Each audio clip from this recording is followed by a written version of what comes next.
du côté de l'abbé, il devrait être en présentiel pour débattre de cette question cruciale avec nous, mais on lui donne sa chance aussi d'intervenir pour que l'opinion sache sa lecture de cette cacophonie, de cette grande crise au sommet de l'État. Baïla Amadou Traoré, bonsoir. Bonsoir, bonsoir M. Condé, bonsoir à tous chers chroniqueurs et bonsoir à tous les auditeurs. Vous allez élever la voix pour que les auditeurs et téléspectateurs, pourquoi pas les internautes, puissent comprendre votre impression, votre analyse de cette question, de ce sujet qui est le seul aujourd'hui inscrit d'ailleurs à l'ordre du jour. Vous êtes chroniqueur dans cette même émission On refait le monde. Alors, vous avez vu les 3 courriers, vous aussi, je vous pose la même question. Quelle a été votre première impression quand vous les avez lus, les 2 courriers du Premier ministre, mais également celui du ministre d'État de la Justice, garde des Sceaux, Alphonse Chalorait? Oui, ma première impression est que je me suis tout de suite dit c'est une première, y compris en Guinée, mais peut-être ailleurs dans le monde. Je n'ai pas connaissance d'un gouvernement où le ministre de la Justice et le Premier ministre, c'est-à-dire on s'envoie des courriers sur ce ton, des courriers aussi caustiques. C'est-à-dire on sait que, comme l'a dit Marouane, il y a des dissensions, il peut y avoir des dissensions entre membres du gouvernement, des rivalités, des concurrences. Courrier officiel du entre le Premier ministre et le ministre de la Justice, c'est vraiment une première et je me suis dit que ça incarne quand même une certaine, malheureusement, cacophonie au sommet de l'État. Oui. Ça, c'est vraiment une terrible image pour notre pays, encore une fois. Alors, leur contenu. On estime que vous les avez lus. Le Premier ministre qui rappelle à son ministre de la Justice d'interrompre certaines actions qui sont en cours, qui, selon sa compréhension, des actions qui sont en train de freiner le fonctionnement de l'administration. Il rappelle que d'autres instructions lui ont été données qui n'ont toujours pas été traitées. Et la réponse, elle est sans embâche. Allez-y. Oui, effectivement, j'ai lu ces courriers avec attention. Et ce qui ressort, c'est qu'effectivement, je pense qu'il faut commencer par rappeler un peu quand même le rôle des uns et des autres donné par la réglementation en vigueur. Surtout lorsque j'ai vu justement dans le courrier du ministre Chalorait, il dit, je cite, que la nécessité et les impératifs qui ont comme ministre de la Justice de veiller à la bonne administration ne sont pas toujours compatibles avec les besoins ou les commodités d'animation politique. Et après, il dit, important, c'est le législateur lui-même qui, à l'exclusion de toute autre autorité politique ou administrative, a donné un pouvoir non concurrentiel au ministre de la Justice. Alors là, je me suis dit, quand j'ai lu cette partie, que le législateur a donné un pouvoir non concurrentiel, je me suis dit qu'il fallait quand même revenir à la base, qu'est-ce qui détermine le rôle des uns et des autres. Et pour ça, il faut d'abord, bien entendu, naturellement, se tourner tout d'abord vers la charte de la transition, qui justement, conformément à son article 84, est la loi fondamentale de la République de Guinée jusqu'à l'adoption de la nouvelle constitution. Bien entendu. Quand vous regardez l'article 51 de la charte de la transition, je pense que c'est un article qui donne en tout cas une certaine vision. Le ministre dirige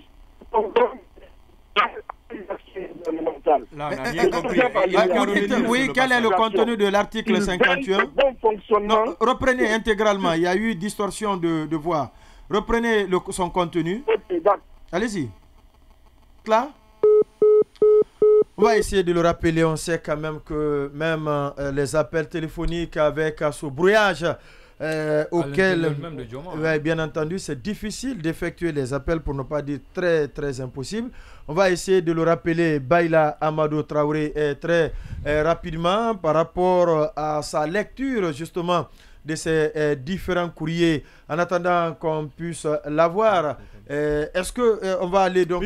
Mais le volet qu'il a évoqué, je pense que ça, le PM doit profiter, puisqu'il a demandé quand même le dégel des comptes des anciens ministres, qui n'a pas été fait. Qui n'a pas été fait. Et je pense qu'aujourd'hui, puisqu'il a décidé lui-même d'aller en affront, ou en tout cas de prendre ses responsabilités pour que les choses marchent convenablement, on a eu déjà l'effet. Déjà, il y a des cadres qui sont sortis, qui étaient concernés par cette injonction du ministre. Qui devrait prendre part à cette table ronde de levée de fonds. Il serait important qu'il essaie aussi, qu'il aille jusqu'au bout, qu'il insiste sur cette instruction-là, parce que c'est devenu, à la limite, c'est du péché, c'est une violation systématique quand même. C'est une violation de leur liberté. Justement, de leur liberté. Et du moment où il s'est rendu compte que c'est vraiment, ce n'est pas normal, il faudrait bien qu'il insiste dessus, qu'il lui-même, en tout cas, l'amène à se bouger dans ce sens pour que D'accord, on va retourner du côté de l'abbé Baïla Amadou Traoré. Vous parliez d'un article de la charte 51 pour être précis. Exactement. J'étais à la ligne 2 qui disait que le Premier ministre dispose de l'administration, il veille au bon fonctionnement des services publics, à la bonne gestion de l'économie nationale, des finances publiques, des domaines de l'État, des entreprises et des organismes publics.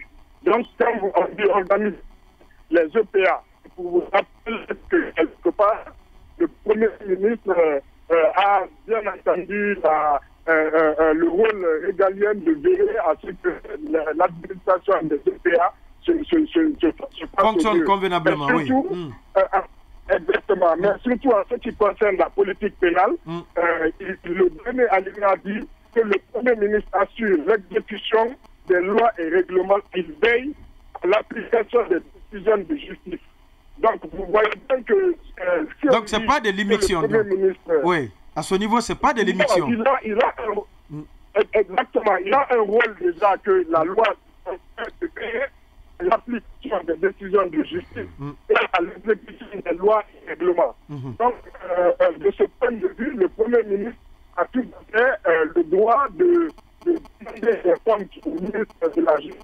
Le droit de regard. D'une part, des décisions de justice, parce qu'il y a déjà des affaires qui sont en cours d'instruction, et d'autre part, l'exécution de la loi. Mais mieux encore, je pense que lorsqu'on quitte maintenant justement ce champ de la charte de la transition, et qu'on regarde aussi la loi portant organisation générale de l'administration, en son article 15, je pense que c'est intéressant aussi de dire que le ministre est une autorité politique et administrative solidairement responsable avec les autres membres du gouvernement de la politique faite par le gouvernement. Donc, cet article nous dit que tout acte posé par un ministre est endossé par le gouvernement. C'est le principe de la solidarité gouvernementale. Mais vous n'êtes pas sans savoir que pour que aussi le gouvernement puisse endosser des actes comme ça de manière solidaire, encore faut-il que le gouvernement justement ait eu la possibilité à un moment donné d'être informé de ces actes-là pour donner d'ailleurs la possibilité à tous les membres du gouvernement de pouvoir éventuellement d'ailleurs avoir la possibilité de défendre ce acte au nom de la solidarité gouvernementale.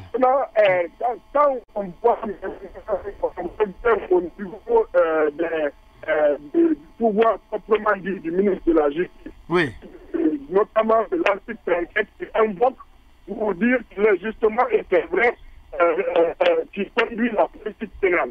Et M. Condé, vous l'avez tout à l'heure souligné, ce article 37 est assez clair quand même. Le ministre de la Justice conduit la politique pénale déterminée par le gouvernement.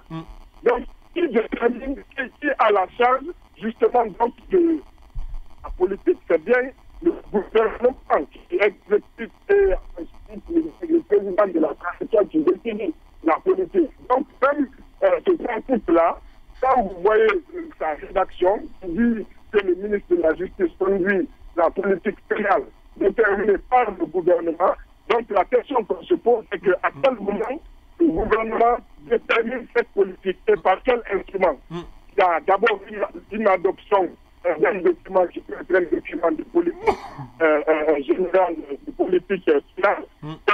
Ce document département-là, vu qu'on dit bien conduit par le gouvernement, donc c'est forcément un conseil de ministres que cette politique est arrêtée. Et le ministre de la Justice a la charge de l'exécuter.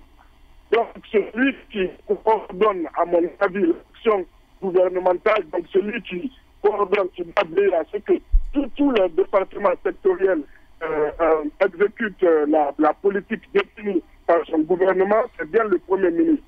Et vous voyez, ce même article-là pose un autre problème dans ce que le ministre de la Justice, paradoxalement, vote au Premier ministre, c'est-à-dire l'émission de l'exécutif dans le judiciaire.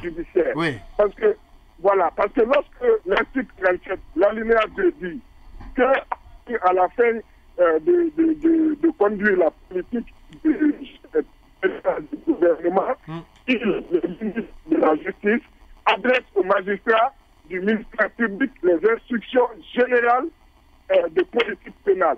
Il peut dénoncer au procureur les infractions à la loi pénale, lui enjoindre par instruction d'engager ou de faire engager les poursuites. Vous voyez là, il y a deux instruments. Il y a les instructions générales de politique pénale qui donc consistent à envoyer des instructions à tout le parquet, à tous les magistrats du parquet, sans spécifier une affaire, sans spécifier sur une affaire donnée, sur une affaire pendante. Maintenant, enjoindre de poursuivre. Mais il ne peut justement qu'enjoindre de poursuivre. Et quand vous regardez la question des maires, vous voyez que, selon ma lecture, le ministre de la Justice est plus loin qu'une simple injonction. C'est-à-dire il ne s'est pas limité à demander au procureur de poursuivre, mais il a également donné des instructions personnelles. Parce que lorsqu'il dit d'interdire le voyage, par exemple, les maires, ça, ce ne sont plus des instructions générales. Là, maintenant, on est déjà dans une affaire spécifique, c'est-à-dire l'affaire qui concerne les maires, et là, il demande de prendre une décision qui est du procureur. Donc, à ce niveau, on peut aussi responsablement parler d'immixtion parce que de l'exécutif dans le judiciaire, parce que la loi, l'article 37, ne lui donne pas le pouvoir de donner des instructions individuelles, mais simplement des instructions générales. Et il ne s'est pas limité, malheureusement, à la simple injonction. Donc, il ressort de tout ce qui précède que déjà, le Premier ministre, en tant que chef du gouvernement, en tant que, selon les textes, donc, de la charte de la transition, mais également de la loi portant organisation, peut à tout moment, bien entendu, demander des comptes au ministre de la Justice, surtout sur des affaires dont vous et moi savons que depuis longtemps, nous l'avons nous-mêmes dénoncé. Par exemple, la possibilité, la question des moyens. Moi, c'est l'un des éléments les plus pertinents que j'ai trouvé. C'est quels sont les moyens aujourd'hui que l'État guinéen dispose pour engager des actions d'une petite grande envergure, alors que le ministre de la Justice lui-même confirme que la CRIEF déjà une déception.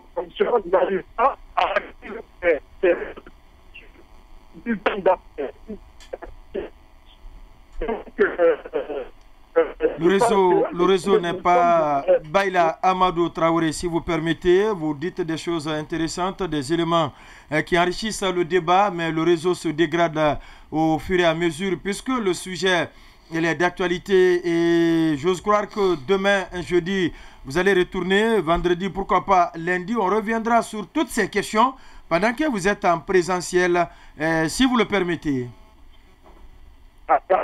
C'est aussi l'illustration de la situation dans laquelle on vit. Ça veut dire que la question du réseau, ça illustre la dégradation du réseau. Le paradis est très doux, comme le disent certains. Merci. Merci de la compréhension, c'est indépendamment de notre volonté. Mais puisque ce que vous dites doit être compris par les auditeurs et téléspectateurs et tout le temps ça se dégrade. À votre retour, on reviendra sur votre analyse de la situation.